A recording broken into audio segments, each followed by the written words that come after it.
Hey, it's the Drums Radio 103. Sorry, Drums Radio 103.6. I keep doing that. Why? I never know. Welcome to the Drums Radio Live. Another massive interview in place, all ready to go with you today. We were joined by a massive individual, one of the hardest working individuals, in my opinion, in my humble opinion, in Afro House. And I will keep saying that because I think he is that kind of gentleman. But before we do that, a quick word from today's sponsors. That's BOTB. BOTV? What's that? It's best of the best. It was established in 1999 and has been located in major airports and shopping centers, online and at www.botb.com every week. There are 2 guaranteed winners in the past 20 years. Every week for the past 20 years, there's been 2 guaranteed winners. There's been over 580 winners taking home over £13.7 million worth of prizes. That's in cards, if you're not familiar with what it is yet. It's, if you think about a dream car, this is the site or the what can I say? It's the lottery ticket. That's what I was going to say. It's a lottery ticket that you can win for just £1.50. You pay £1.50, and then there's over 180 dream cars, starting from like your Ferraris, your Aston Martins, straight through to your Range Rovers, and anything else you can think of. You know what? This is the sort of ticket you should grab hold of. Listen. Free delivery from all over the world. So if you win, it comes to wherever you are in the world. They'll drop it to you. It's not lottery. It's winning requires skill and judgment, making more people want to play. So playing online is easy. Users only need to open an account to play the BOTB competitions, giving people the chance to win the car they would love to own, but maybe cannot quite afford or justify buying right now. The guaranteed win of each competition is determined by using a digital spot the ball kind of mechanism, which players enter as part of the ticket buying process. So get involved with that. BOTB, once again, best of the best. Get hold of them, rush down. Click the link. It will be underneath the video when we finish here. BOTB, and maybe you could be driving that amazing car that you've always wanted to drive. Yeah. Okay, so let's talk about today's gentleman. Today's interview. We keep doing these interviews, and it's always exciting when I get into this. So I'm like, yes, I'm about to bring the person I'm going to speak to for an hour and find out how they did what they did, their journey, and also their feelings and their viewpoints on what is Afro House as we know it currently. Ladies and gentlemen, welcome to the building. That gentleman, his name's Saint Evo. Hey, man. The crowd goes wild. Welcome to Saint Evo. Welcome to Drums Radio Live, sir. It's a pleasure to have you on. For those who are not familiar with you, we're going to get into that right now. Tell us a little bit about where you're from and who you are. Well, I'm Saint Evo, DJ producer, businessman, yeah, entrepreneur, dog breeder, God-fearing man, father, and I'm from East Africa, country called Kenya. And I also own a record label called Celsius Degree Records, as well as now a promoter with a new company called Kapchika Limited that is based here in Kenya. Okay, that's exactly how we wanted to start, just giving the basics so people kind of know where we're at, so they keep ticking the boxes along, which is what we want. Just start in Kenya, because when I think of Afro House, it doesn't suddenly jump into the mind. Even though now Kenya is one of the most prolific places for Afro House, how did that all begin? I mean, what was the first thing that clicked to say Afro House is kind of going to be a thing here in Kenya? Well, I think actually it started with 2 people. It was I and another fella called Jack Rooster. I know Jack Rooster. Awesome. Yeah. Shouts out to the Jack Rooster radio show every week. I'm an avid listener of that, Jack. So yeah, go ahead. Oh, nice.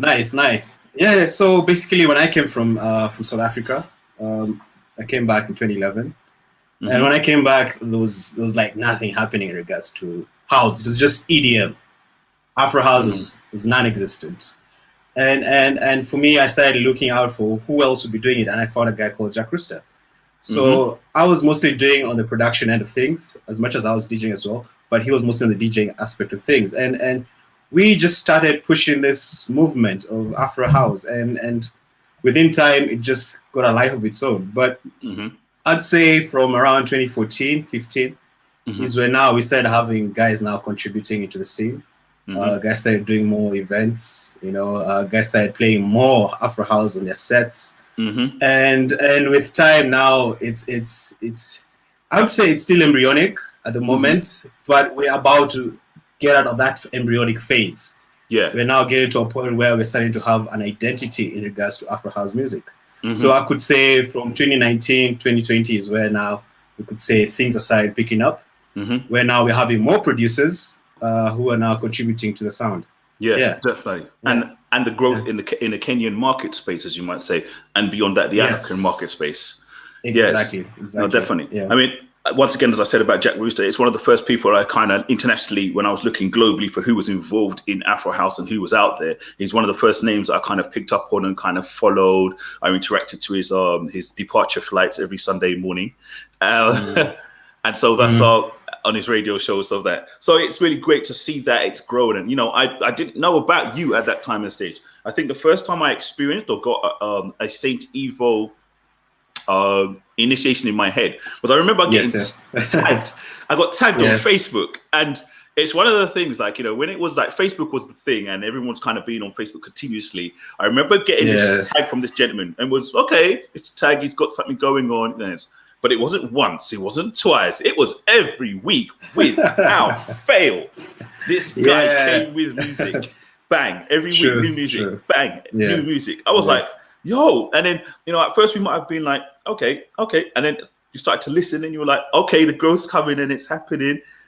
For me, that was like, yo, this guy is on, and you haven't stopped the work pace. It hasn't stopped, it's just got bigger and more. And it's like, wow, I'm just got to give you a salute on that in a sense. Thank you, man. I'm humbled.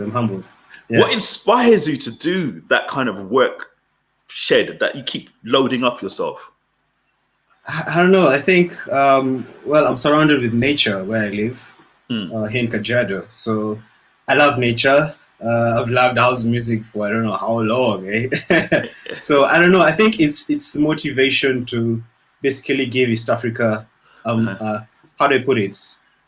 A seat at the table of house music, So for me, that has also been one of my motivations to ensure that East Africa has a name or basically has a sound that can contribute to the Afro house scene and finally at least be able to participate in the global stage. So that is always what has been motivating me. And I thought the best thing to do that is to keep on producing music so people can, with time, people cannot ignore it. You know what I mean? So that's what kept me pushing, man.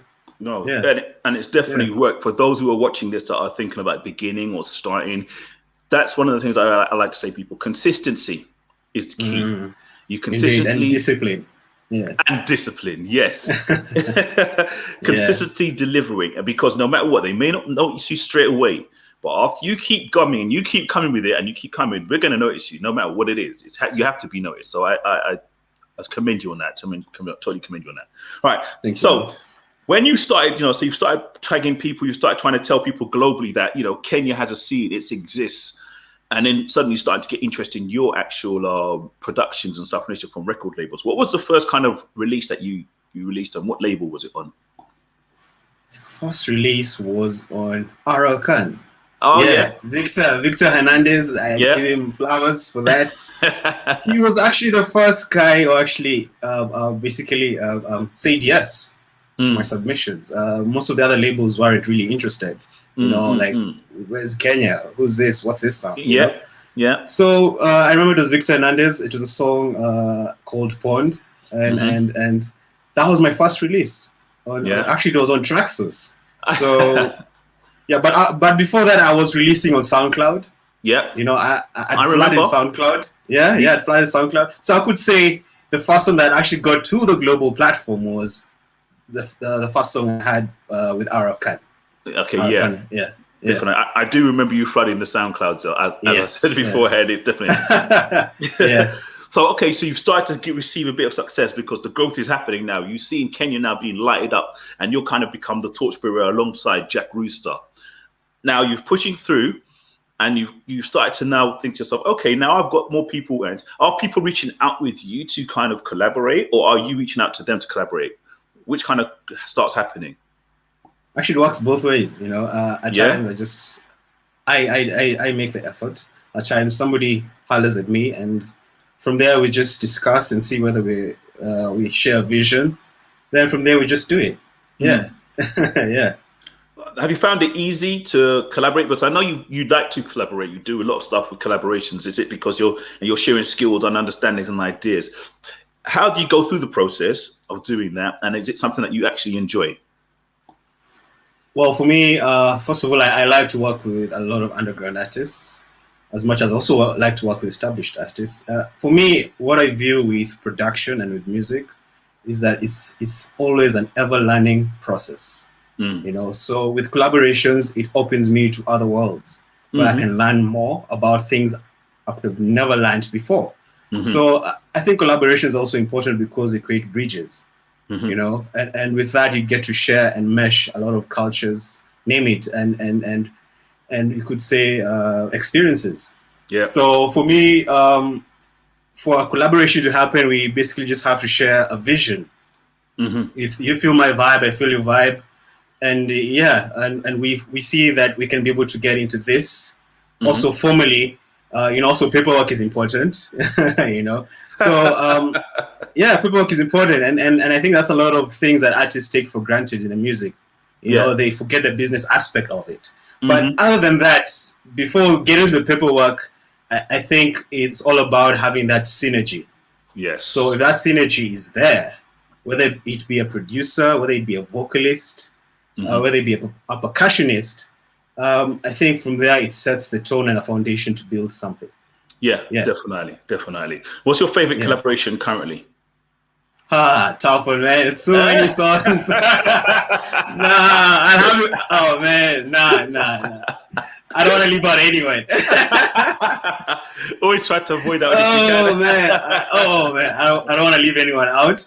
But I think the one that has really opened the world to Saint Evo has been, I'd have to say, Mtwana with Lizwi. Yep. And it's been a great one. It really got a lot of people turning their heads. And I think I could say those were one of the highlights. But there's so many other collaborations. Actually, all the collaborations I've done, I think are great. Yes. Sincerely, I think they're great because they have played a part in my journey as Saint Evo and the journey of whoever I collaborated with. You know what I mean? So yeah. Yeah. All right. So okay, I'm going to push you a little bit more then. What's your favorite track?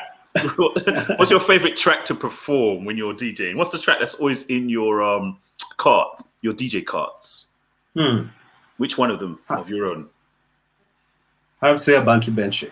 I did with Crescent Von Kron. There's something about that song that's so spiritual. I don't know, man. I don't know what it is, but we poured our heart into that track, and we had a lot of things going at that time in our own lives, and that song really spoke a lot about who we were and what we wanted to express to the world. So Abantu Benche, I have to say, is one of the songs that I never miss out. I've got to say that I actually like that song. It's one of my favorite ones from you guys as well. So it means a lot for me that you said it's one of your favorites because it Thank you. I kind of support that quite a lot. Okay.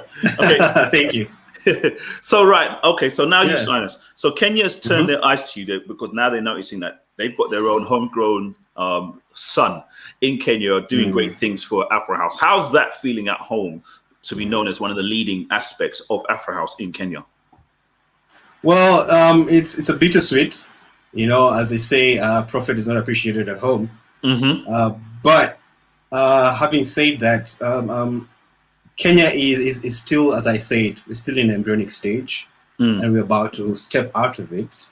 So I would say a lot of the locals didn't get to know about me until now, when it started creating waves slowly through the events that people have been doing, and a lot of DJs now including my music in their sets, But with time now, people have actually come to know the name. Before they were like, whoa, wait, I know that song. Oh, I didn't know he was Kenyan. You know what I mean? So I always get that, you know, I always get that, like, wait, that's your track, you know? So, yeah, it's been humbling. And with that, I've also created the initiative of starting something called Captica. It's a promotions company. Okay. Then I'll be doing my own events. I've already done one, which I'll now be doing actually monthly events. Okay, which is good. Yeah, and I'll be bringing Prince KB on April as one of the highlight events. So now is when I've decided, I think it's best to create, how do you put it, bring that international tinge into the market, so that it could be able to expand the sound. Exactly, and sprout, and even inspire more people to contribute to the Afrohouse scene in Kenya. Yeah, definitely. Oh, that's awesome that you're doing that, man, because it's called what else I'm thinking in my head? It's like, you know, it's great to see that you're pushing that kind of vibe and actually exporting it and allowing people to see that there's other doors and you can do other stuff as well. You've got another nickname down there, don't you? What is that other nickname people call you? Something. Oh, the Myth. Is it the Myth? Or is it the? Oh, which one is it? No. Which one is it? The Myth is a good one. I'm going to remember that one. Is it something Don, the Equatorial Don, I think it's called. Oh yes. Explain a little bit about that and how that came about. For me, what I call my sound is equatorial. It's equatorial house. I think equatorial house is a subgenre of Afrohouse. And the reason being is that my sound, why I felt my sound was different, is because I was adding equatorial narratives, because we are at the equator, you know, East Africa is at the equator.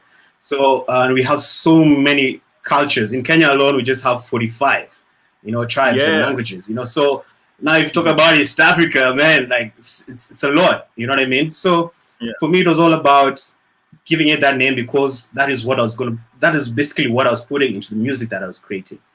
That background, that influence. So for me, it was just not Afro house, it was equatorial house, you know? So that's what Kenyans have known me to be, an equatorial house DJ, producer. I believe it's a subgenre of Afro house at the end of the day, but that's how the name came about. Okay. Well, that makes sense because you know there is kind of, and let's talk about the subgenres of Afro house, because Afro house being, as I said to people, Afro house is the umbrella. Afro house is your R&B hip hop, and then underneath it you've got your slow jams, your booty bouncing, your whatever kind of your slow, whatever all the other genres of R&B, hip hop, R&B is underneath it, but it's R&B and hip hop. So if we kind of name it Afro House, and you've got your Amapiano, which would be kind of like our Afro House slow jams kind of thing, and then Gqom would be our sort of fast kind of really swing beat R&B kind of fast paced stuff, and you know all the other bits and pieces that come underneath it, you know, which is really great. Yes. How is the Amapiano and the side of things happening now becoming a big growth worldwide, and it's, you know, doing really well in West Africa, Nigeria spaces. Globally, it's starting to really impact Europe and America. What's it like in South and East Africa? Guys are loving it. It has actually penetrated into our market, and the good thing about Amapiano, I would say, having lived in South Africa, having listened to Kwaito, you could say this is a rebirth of that, but now with the younger generation, where they've claimed their sound, which I think is something very novel they've done, and I think it still has a lot to offer. You know what I mean? I think they've just gotten started. But having said that, Amapiano has penetrated our market, and it has created a buzz in the sense that people who didn't know what Afro House were. This you could say Amapiano has become the gateway drug. You know what I mean? So they hear Amapiano, then they're like, okay, what's next? And they're like, wait, what's this house? They see an Afro in front of you, they're like, oh wow, wait, this is interesting, you know? And next thing you know, you have more people who have been won over. So Amapiano is doing a great job globally, I have to say. I have to totally agree with you. I feel the same in England here, because it's kind of impacted. It's kind of impacted in a similar kind of referencing. We saw the rise of it about a year and a half ago. Just before lockdown, we started seeing 2019. We started seeing Amapiano coming through, and we started to hear more of the sound, the people getting into it. during lockdown, like, it kind of Yes, became the kind of sound alongside Afro beats and with Afro house included as well. So it's really becoming so this year. It's really kind of just expanded, and we'll see how it goes. You know, because the UK kind of like does a dive and it will dive in another direction, and it does that all the time. So we'll see how that goes. All right, I get you. Yeah. tell us about the very first time you know, when you were a little, you know, when it was the first time you found that you had the musical bug, as you might say, when you were like little. What was your kind of age? Man, way back. has to be. I'd say predominantly in high school is where I think I took it more seriously. Mm-hmm. And what I used to do actually in high school, I used to sell music. Okay. Like bootlegs, right? Like illegally, you know, because you weren't supposed to have that. It's cool. Yeah. The ex-principal should not hear me. But anyway, the thing is, I used to sell music. Well, what guys used to do was that they'd come to me with a list of music they want, whatever music it was. That evening, I'd go get all that music, put it on a CD. This is the CD era.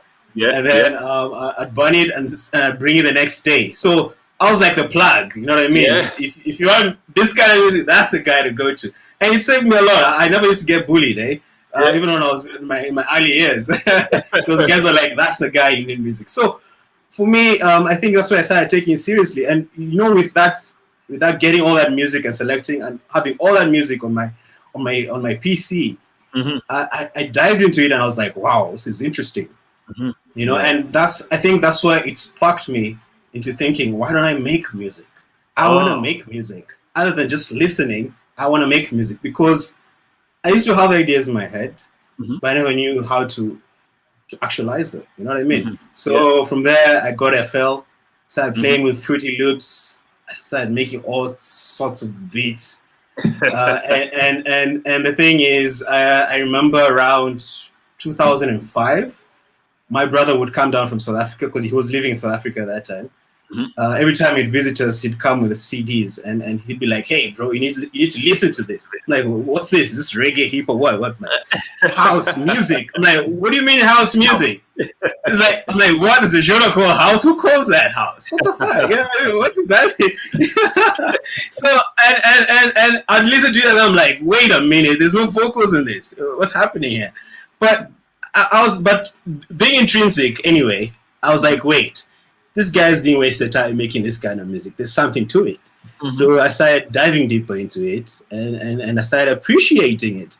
And from there, I was like, wow, this is very interesting. And from there now, when I went now to South Africa in 2007 to study, is now when it caught me big time. Now I was in the hub of where Afrohouse was happening at that time. And I got to interact with the people, the culture. I was in the clubs, I was in the studios, and I started understanding what it's all about from the background, from the back end point of view. And for me, I think is where now I decided I'm not going to produce any type of music and I'm going to take this seriously. And actually, that's when I started picking up DJing. And from there, it was just a snowball effect. And I just started doing Afrohouse music. Till today, definitely. I mean, for those who still, as I keep saying to individuals who still don't know, that the culture in South Africa is all about house. I mean, it's like mainstay pop music out there for everyone else. It's kind of until you visit and you see it yourself, it kind of is eye-opening when you drop in from the airport. I mean, from the time you land in the airport and you go into a shop, you are going to be listening to house music. It's really, for us, it's amazing. Everywhere. Yeah, it's everywhere. It's amazing to experience it because when you come from a place that doesn't do that, and it's really nice. Do you actually play any musical instruments yourself? MIDI keyboards. That's for me. That's as far as I go. Oh, and drums. Oh, you play the drums, yeah? Yeah. You get busy on the drums. Congas and a djembe. Yeah. Some of the drum rolls you hear are me doing it on my tracks. I do it myself. Okay. So when you when you're putting a track together, what do you do first? Do you do your drums? Do you do your melody? Which way do you kind of go first? Actually, I don't really have a formula. Because at times the idea starts with a drum. At times the idea starts with a melody. But I'd say most of the time, I usually start with the percussions. Then I move on to a melody. Most of the time, but at times, bro, it just goes the other way around, and you just find yourself somewhere else. And that's the beauty of music. That's the beauty of production, anyway. True, definitely. Yeah. It's the spice of just doing whatever and hearing something and going, oh, I like that. Let's continue with that sort of idea and then growing it. Finding a seed to make an experience. Tell us a little about if you were able to work with any person, producer in the world. I'm gonna remove one name from the list. Black Coffee. I'm just gonna park him. I know everyone wants to work with Black Coffee, but I'm gonna park Black Coffee's name. Anybody, who would you kind of work with? Anybody, you can have anyone. I'd say Pharrell. Yep. Good. Yeah, he's very versatile. Man, he's an OG. He's a GOAT, bro. Like, as in, I'd like to be in a session with him. I think I'd learn so much. And the thing I like about him is that he always likes to learn too. So I think he's one person, if I go into the studio with, he wouldn't have any ego. And I think we'd actually make something interesting. But other thing I'd have to say, he's played a huge role. In the production world. He's I like the way he's unorthodox at times, you know what I mean? Because I like that too, you know what I mean? And I think he's one of the great producers who has played a huge influence in regards to hip hop, R&B, commercial music as we know it. Yeah, he changed the face of it. I mean, some of his tracks actually made people think of how to deliver music differently, you know? Exactly, from the time when he was in the Neptunes, you know what I mean? Yeah, when he was at Nerds. Yes, exactly. So, that's one guy I'd say. Yeah. What's the song you're singing in the shower now? When you're in the shower, what comes into your head that you're humming or you're singing? There's a song by DJ Lesol with TNS, Deep Rhythm, Amabele. Amabele, yeah? That's what is in my head. Hum a little bit. Amabele. That's as far as I go. Yeah. Okay. But it's a really cool track, man. I love the way they played around with.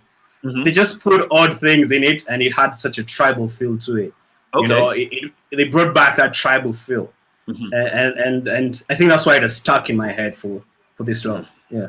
Do you think there's been a kind of like a sudden surge towards the European type house, deep tech house, and a limited supply of tribal, the original kind of drum heavy, spiritual type Afro house that we kind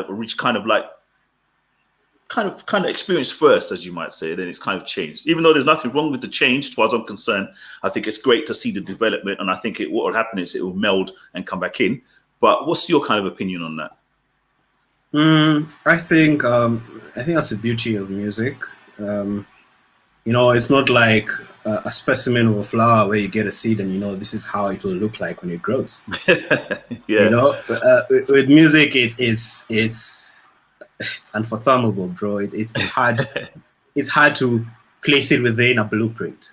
Yeah, you know what I mean. So, for me, I think with the evolution of music, even from house starting as far way back in America to where it is right now in Africa, to where it is now even in Asia, I think it's hard to really criticize the growth of it.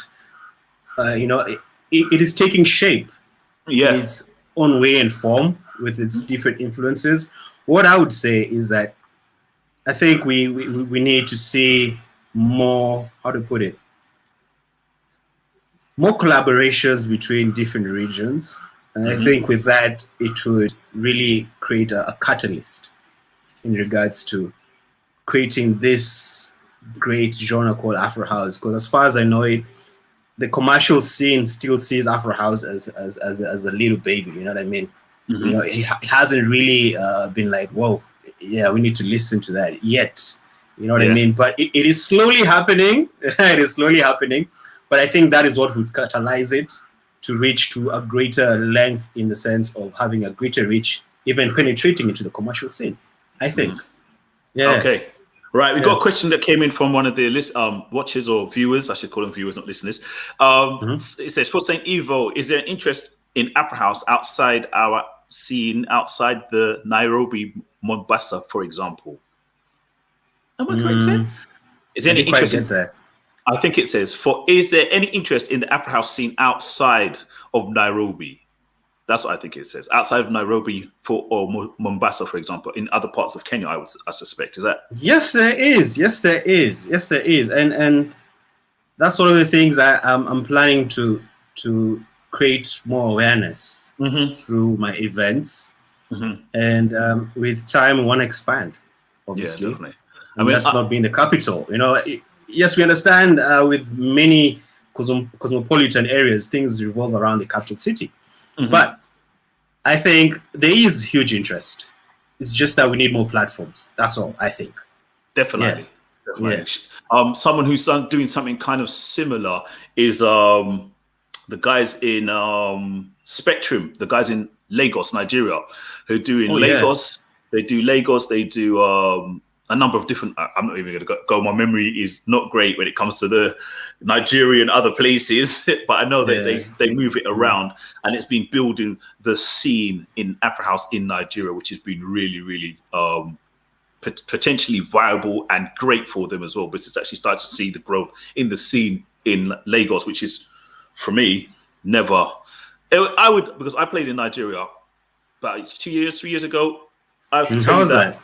I'm going to be real. I never expected there to be an Afrohouse crowd in Nigeria, because I thought it would be absolutely fully Afro beats and R&B and hip hop. But I've got to tell you guys, the experience there is, it's on par with most of the other. I mean, every experience I've had around the world. It's so amazing. The crowd is so. It just loves the Afrohouse vibe. It's really, really great. Shouts out to the Spectrum guys for getting that together and making it happen down there. You know, it's really, really nice. It's something else. I haven't had the opportunity to come to Kenya as yet, but I'm hearing similar things regarding your parties down there. But there was little parties, but now you've got guys doing big festivals and sort of bringing in like large numbers down there as well. Correct? Explain to us, you know. I mean, okay, you've got the shakers and movers out there and all that stuff for nature. I'm going to say there's a number of names that jump to mind, you know, Suraj, UG, blah, blah, blah. That's Kenya, yeah. I had to check it out. Yeah. And that stuff. But I mean, when you're putting on your event, how does your event differ and how does it expand the market space for you in Kenya? I think one of the things that affects our scene is that, first of all, we have more DJs and producers, which I think handicaps us in having an impact in contributing to the scene, because we need to have more content so that we can be able to push more content. Then from there, it can reach to where it's supposed to, right? Yeah. But the other thing is this as well. Speaking of the DJs, I feel we don't have enough platforms, and that is why I decided to create one as well. Instead of standing on hills and shouting, I thought, you know what, let me do it. No, you know what I mean? Exactly. And with the experience that I have, I'd love that even the DJs who come to play at my shows, with time end up being producers. So it's not just about playing; it's also about empowering them. Also creating a revenue stream for them as well, because you find a lot of DJs here are not really paid well. Some are even given contracts, you know what I mean? So it's all about also bringing in and introducing that professionalism and making them understand that there's a business aspect to this music if you want to make it a career. But other than that, I am offering an experience at my events. And it's all about the curation. I've always wanted to curate for a long time. And being a record label owner, it kind of reignited that in me. Because, you know, going through demos and all that. Also, when you're releasing, that is curating. You know what I mean? Yes. So for me, with Kaptika, it's all about creating an experience for the fans. Because I want them to experience this from different paradigms. So they can understand that Afrohouse music is much wider than they expect. Yeah, definitely. Interest. And the other thing is, I'll be introducing live performances. Something I used to do way back. Now I'll be doing it again. I should be working with one of the best rappers here. She's gonna now dive into the Afrohouse scene, and I'll be working with her. She's called Ecstatic. Awesome. And there's a young man called Rogers Oleman who does Zouk. So, for example, those are the people that I'll be doing live performances with them, where I'll be fusing the digital with the live acoustic side of things. So, you see, with my live performances and with experiences that we'll be giving at the show, it will be more interactive, and also we're trying to show them different shades of Afrohouse music. So, yeah, so it is behind backstage of Kaptika. It is like a workshop. Yeah. But on the front and stage, it's an experience. So you see, this is about being all-rounded in trying to create an ecosystem. You know what I mean? So for me, that is the difference with Kaptika. Yeah, definitely. Awesome. I mean, you're one of the people who I've met who are very, very particular regarding, I say, people understanding the business and understanding how things are done or should be done. That's the word I should say, should be done. Where does that come from? Yes. And also your experiences. I mean, for someone young coming into the game, what would you advise them to do or sort of get themselves mind around contracts, etc., etc.? What would your advice be in that instance? I think guys should dive into reading more about how the music business runs. You know, with that, it can help you maneuver and propel your career much further, because you would know what is needed for your vision to be actualized. You know what I mean?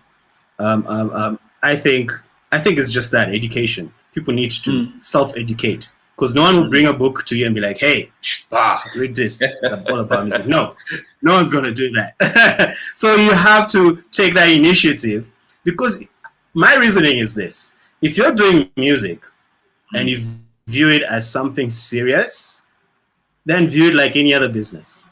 It has to be sustained. At some point, you'll have to expand your studio. You want to buy more samples, sounds, name it. You know what I mean? And in order to do that, you need to generate something. In order to generate something, you need to have a business model.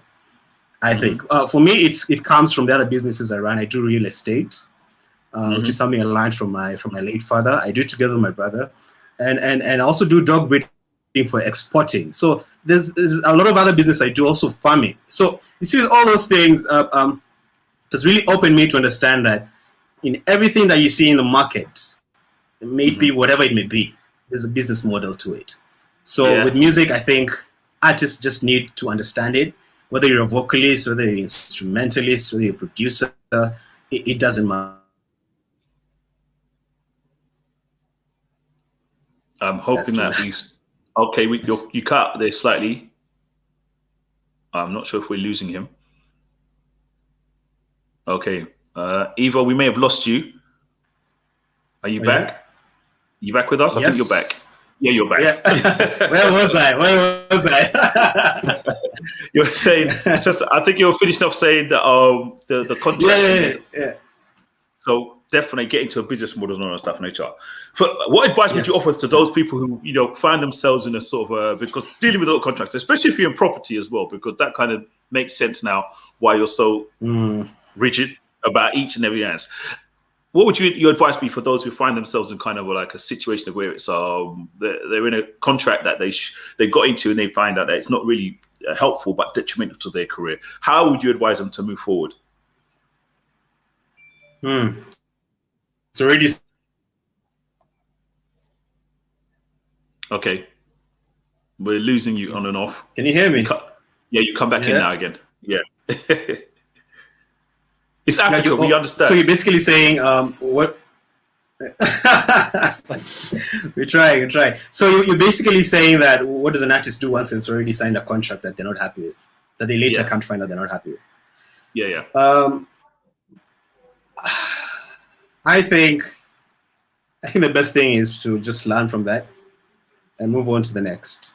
Because at the end of the day, if you have to get into a legal altercation, you'll end up spending more in a legal matter than you would have reserving that energy and taking that experience, as they say, experience is the best teacher, and taking that experience, bunking it, reevaluating where you went wrong, and moving on forward to the next contract, knowing that this is what I'll be looking out for, or this is not what I'm okay with.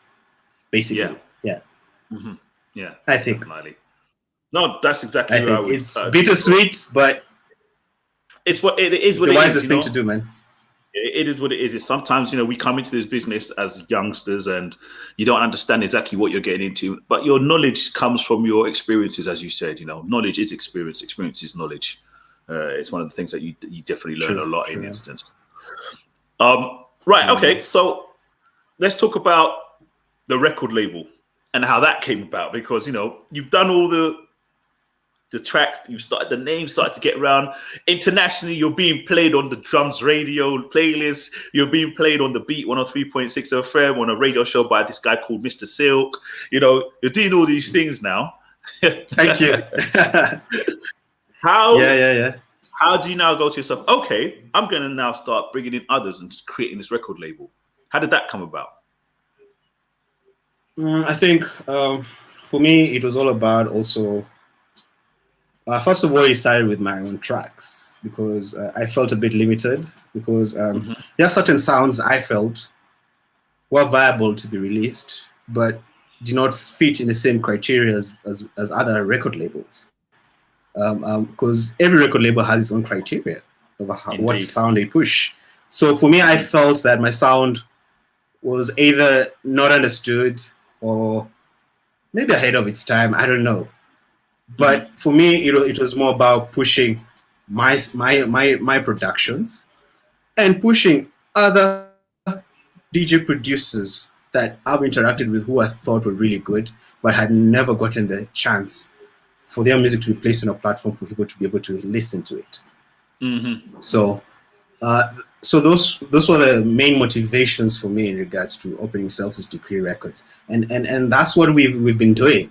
We've been releasing quirky, interesting tracks from people who some have never heard from, some who have been in the game but haven't been really recognized. And for me, it's all about uplifting. You know what I mean? Because at the end of the day, I feel the continental scene is still not fully, how to put it, hasn't accepted. Yes, accepted, but hasn't fully understood its potential. There's a difference. It hasn't fully understood its potential, and there's for us as Celsius Degree Records, we're all about releasing only the good stuff. That's our tagline, and with that, we're not really boxing you in regards to something that should sound in a certain way, but it should sound good. And for us, we've been pushing a lot of that, and we've got interesting reviews, and yeah, a lot of people have started realizing such people like Viral Gucci all the way from Botswana, Afro Sonky from South Africa, and many others, man. Even I have a friend called Shona. You know what I mean? I love his music, and it has a Zimbabwean feel to it. You know what I mean? So I felt that Africa doesn't have that many record labels. That's another thing. And I felt that we need more. We need more African labels. Yeah. Because I'd say I'd understand things on the ground much better since I'm on the ground, right? So I felt it was best to create a platform where I can be able to basically showcase that. So I think that's what Celsius Degree Records is all about, man. Yeah, totally agree with that. Showcasing. Do you think that's one of the reasons why some of the sounds in Africa don't get seen in the sort of the European scene? Because the record labels actually not there. There's no platforms of that kind of nature there to allow those sounds to grow if it's quirky, out of the boxy kind of thing. Yeah. But I think we need more. Yeah, we need more. We could do more. I was going to ask you another question, but I think we kind of covered it. It's a simple fact. We just need more African labels. So if you're out there, you're young and you were thinking, oh, I want to do music, but I'm not really a great producer, but I really love business. Do a record label, get inside that side. I think too many people want to be the front end, the face on the television, the face of the star and stuff, or the DJ. We don't need more DJs. We need more backroom staff, people who actually do, the managing. We need more structures. Yes, the lawyers, the music publicists. We need that side of it now. We've got this side. I mean, yes, we're still going to need this side, but there's a massive, massive chasm of people needed over that side that, it's not being filled. And if you're out there and you're, maybe the producing and the production's not working for you, have a look over that side. You might be needed in that side more than you think. Right, we have another question that's come in from a gentleman. DJ Dejan Clement says, I have a question for Saint Evo. When will you stream or record video when producing a track? Now, that's interesting. A lot of people have been asking me that. Yeah. Have you done any videos? No, I actually haven't. I haven't. Yeah. That's interesting. Yeah. Why not? Number one, because for me, it's a massive marketing tool. As a businessman, that's like one of the things that makes you think that, you know, come on, you need to put your face on stuff so people can see you, so they recognize you, so you be kept more and more, you know, the growth is there. Videos are a perfect example of that. Yeah? You're getting what I mean now, yeah? True. Yeah, indeed. Yeah.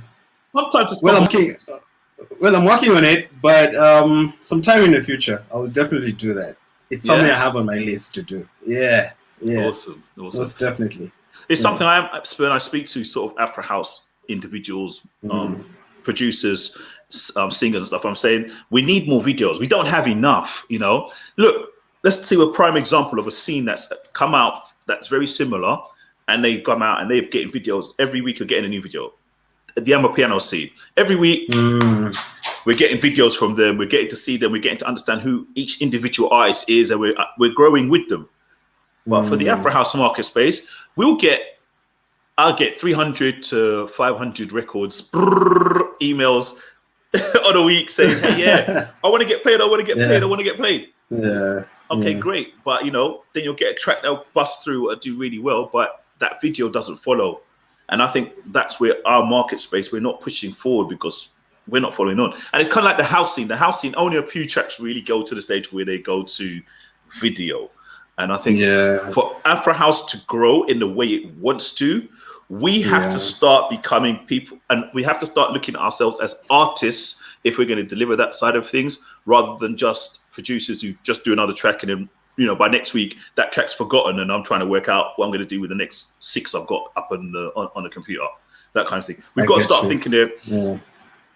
That thing of like releasing an album of selected amount of tracks that we push, like a Beyonce will drop an album, right? She'll drop an album, the videos, the press, the preparations, everything's in place to go. So that's what I think for the scene itself to actually grow, we have to do that. We have to get involved in that. It has to start from these conversations. You need to speak to somebody else and say, we need to do that. We need to do this to get. But then the scene grows, and then because at the end of the day, it's a business. It has to turn and make money to continue. It's true. That's true. And so thus, to do that, when having those videos happening, YouTube will pay you, others will pay you, the videos will run around, you will get noticed, and you will get bookings, etc., etc. So DJs, producers, etc., song artists, get your videos done. Look at the Amapiano scene. Look at it. Look at the numbers it's doing. Yes, indeed. We need to shift the vision. We need to shift the vision just slightly. We just shift it slightly and go, okay, we'll do our own thing. Don't follow what house is, but follow Afrohouse. Let's create UNM genre at a very infancy of something which, you know, it is going to be amazing. I'm not going to say could be, is going to be amazing. So let's do that. That's my humble opinion once again. No, I totally agree. I totally agree with you. But I think the only problem is, you know, having arts departments that will be able to at least give some subsidies to some certain individuals can be able to do. Because, you know, some of these guys who are doing this great music that we're listening to are making it from shacks. Yeah. You know what I mean? Yeah. You know, so it's pretty hard for that guy to make a video, I have to say. But I think those are the challenges we face. But I do agree we need more visual content out there that goes hand in hand with our audio. You know what I mean? I've totally agreed with you there, but I'll ask you this question. You know, even if they're making it from a shack, what's wrong? Because we have an industry, grime industry, you know, and we have kind of like hood videos. So they were made with, you know, elements that were at the very beginning of the scene, the grime elements. We have to stop being too, what's the word I'm thinking, too high-chested. We're too like, oh no, it needs to be such a polished. We need to come back and just go, let's just do the little things, because the little things that started something is what ignited to what today becomes what everyone's doing now: drill, grime, rap, hip hop. All of it started with that sort of edgy, you know, video camera that your brethren got. That's doing that with it. That's where it starts. We kind of have jumped over that step and forgotten about that kind of thing. We need to go back and go, no, it's not an amazing video, but it's a video. Yeah, and that's what we need. I think it's a pressure. I think it's a pressure of the market in itself. Yeah, there's a way people feel pressurized. Like this is how the quality should be. You know what I mean? This is where it should be. But when you release something like this, which is at this low end, it kind of devalues the audio, and that's what people are afraid of, taking that leap. You know what I mean? But I don't know, man. I think there's some sort of pressure people feel. No, that it should be at a certain quality in order to compete. And achieve. With other subgenres of house music. Yeah. You know what I mean? Yeah. I think that's one of these things that we may have to internally discuss as an Afrohouse community and say, no. True. Let's not follow that. Because by doing our own thing, we already take our own direction when it comes to the drums and the melodies and stuff of nature. Why are we taking the other directions when we could just lead in that way? Because that would create us. R&B started in the same way. Hip hop started with the edgy, really raw videos that were just like put together. Then also others, you get filmmakers, your videogrammers, they now start getting involved in the industry. Then the industry grows again. That's just me. That's my kind of like gripe. But we'll get into that when we do a big, massive Afrohouse conversation. When we get I totally agree. Yeah, you got a point, bro. You got a point. Yeah. Right. Yeah. Tell us a little bit, because we've got like 9 minutes. Tell us a little bit about. Yeah, I know. Yeah. It's flying by. Let's talk about projects coming. Things to look for the future. Okay, so you got some massive projects coming up. One which is the one with the new label, Defected's label. Oh yes, Sondela. Sorry, Seth and Louis. I do remember the name of the Sondela. It was coming to me.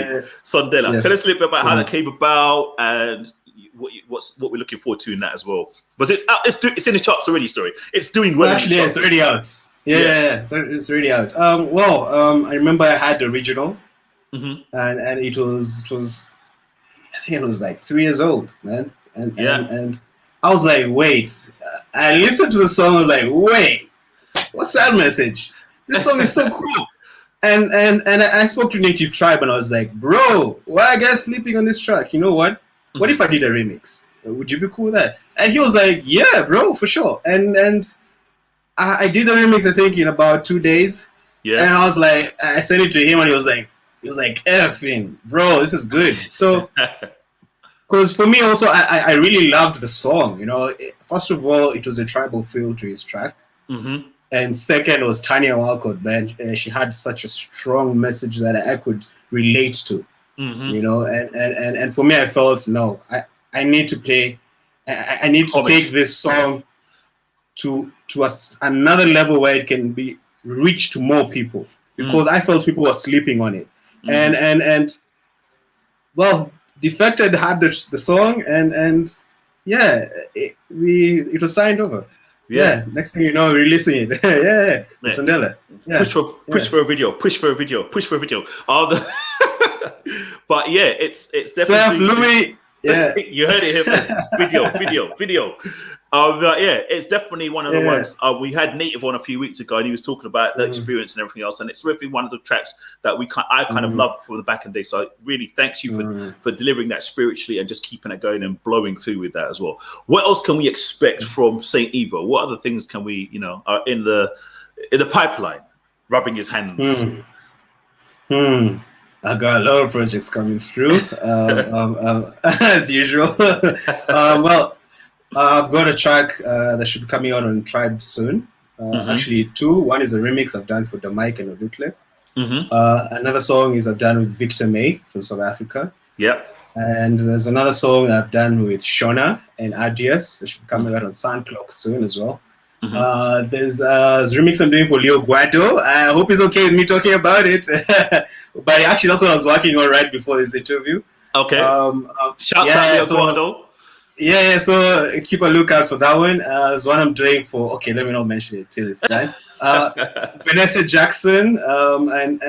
There's also 2 other tracks I have with Lizwi. And there's another one I'm doing also with Tabia as well. Cool. Vanessa So, Jackson, you mentioned her name. She's someone that a lot of people kind of miss now. I met Vanessa in South Africa. Awesome singer, nice. really great person. And you know what? It's Yeah. definitely, I'm looking forward to Very whatever cool you're bringing out person. with her. She's one of the people that have been plugging hard, working hard as well, female-wise, that I think, they deserve that kind of like smash tune just to take to the next level. So I'm looking forward to hearing that as well. Let's hope it's that one coming through. Shouts out Vanessa on that. Right. For sure.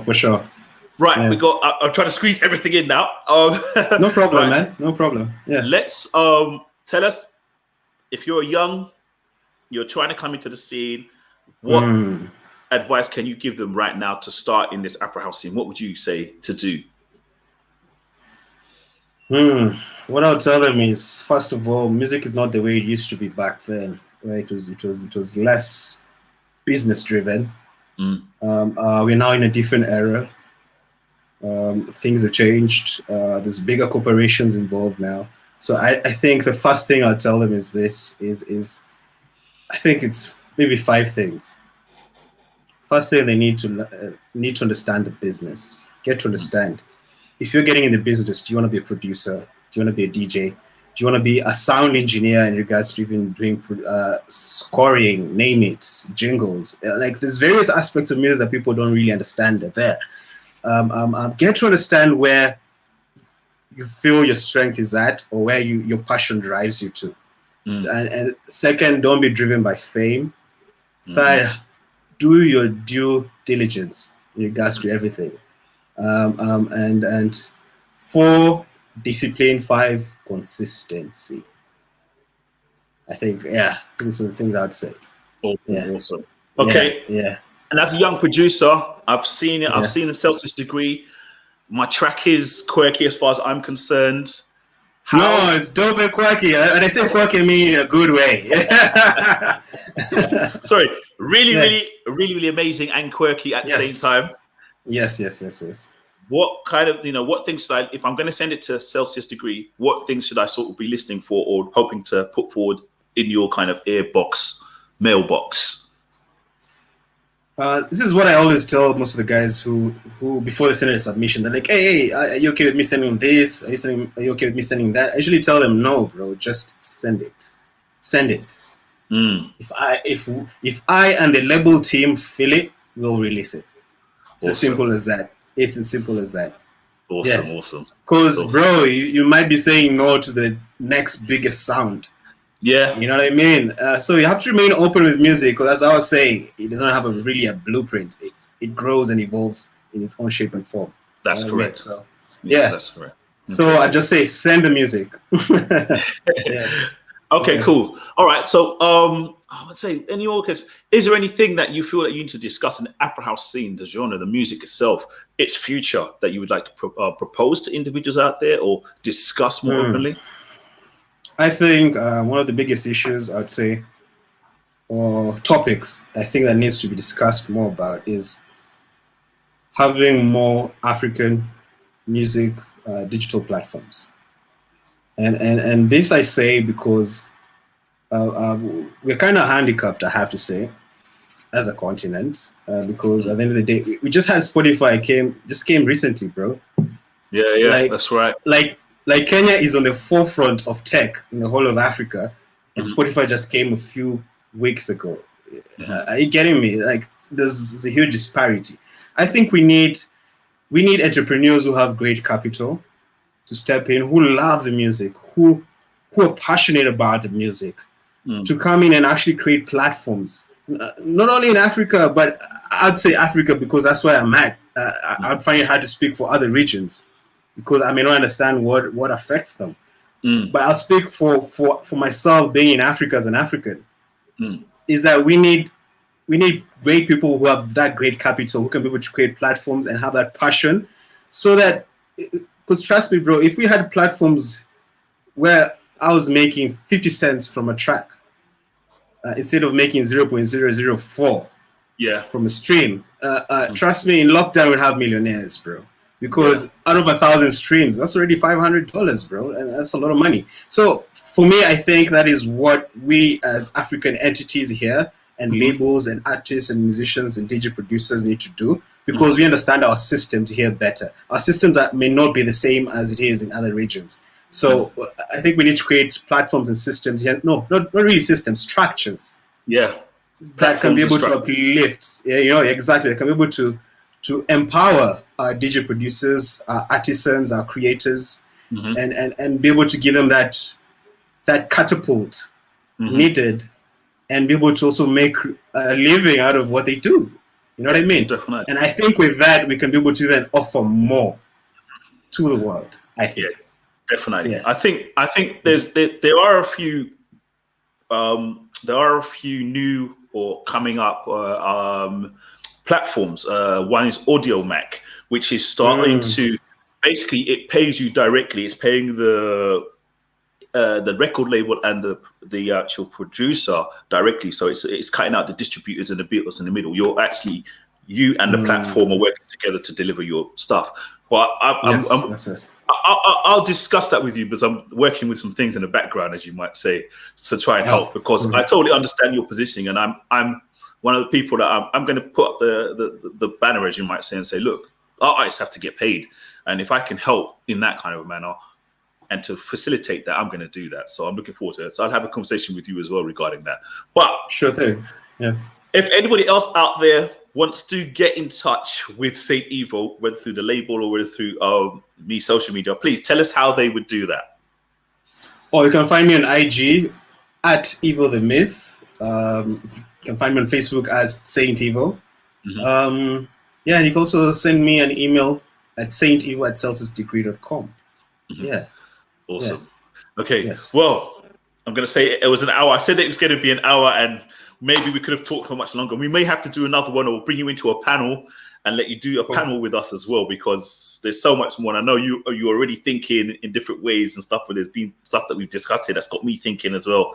So looking forward to that. Thank you so much for joining us today. Really appreciate it. Thank you for taking out the time. Thank you for everyone else. This has been Drums Radio Live. That's been Saint Evo. I've been Mr. Thank you for having me, man. Sure. Thank you for coming through, sir. Pleasure. We'll Much be back. Appreciated. We'll be back with more Drums Live, more Afrohouse people, more Afrohouse talk. Keep it right here on Drums Radio. Thank you so much. And I'm going to end it with this, because I didn't get it ready in time.